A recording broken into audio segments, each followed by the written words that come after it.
Hello, dear friend. Let's get honest for a moment. We've all been there, caught in a conversation that turns sharp, where voices climb and hearts race, spiraling over something as small as dishes or as heavy as unmet hopes. Conflict is woven into the fabric of being human. But what we choose to do in those moments, that's where the path either mends or frays. As a psychologist, I want to share how you can navigate conflict with grace, not just to resolve it, but to deepen the bonds that matter. Not by proving you're right, but by staying true, wise, open, and deeply human. Pause before you leap. When conflict sparks, our minds slip into survival mode. Adrenaline surges, clarity fades, and we stop listening to understand. Instead, we arm ourselves to respond. The antidote? Don't react. Reflect. Take a breath, a heartbeat, a quiet moment.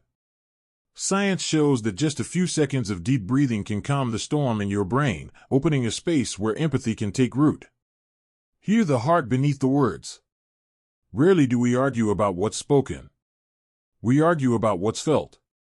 Behind "you never helped me" might lie a weary whisper. I feel alone and exhausted. Behind "why are you always late" could be a silent ache. I feel like I don't matter to you. Ask yourself, what's truly stirring beneath their words? That's where understanding begins, where healing finds its way. Speak from your truth, not their faults. We've all heard the phrases that ignite. You always do this. You never get me. These words don't build, they burn. Instead, try. I feel overwhelmed when this happens. Can we find a way through together? Speaking from "I" shares your heart without casting blame. And blame? It strangles the chance for real conversation. True strength lies not in louder voices, but in words chosen with care. Seek healing, not victory. Too often, we approach conflict like a battle to be won. We want to be right, to stand triumphant. But pause and consider. If you win the argument but wound the relationship, what have you gained? Shift the focus.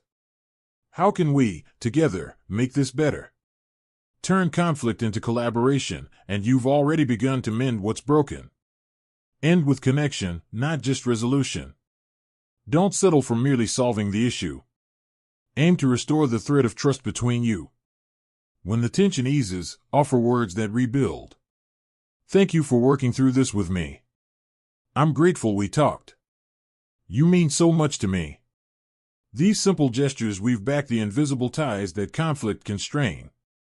Because at its core, conflict isn't just about disagreement, it's about the ache to feel connected, safe, and seen again. In essence, conflict isn't the villain. Disrespect is. Silence is. Pride is. When handled with intention, conflict can become a bridge to stronger, wiser love. It teaches us how to grow, how to hold space for each other. So, the next time the air grows heavy, remember. Don't fight to win. Fight to understand. Speak with honesty, listen with compassion, and stay human, even in the heat of the moment. Thank you for letting these words in. And here's to your next conflict becoming a moment of breakthrough, not a breaking point.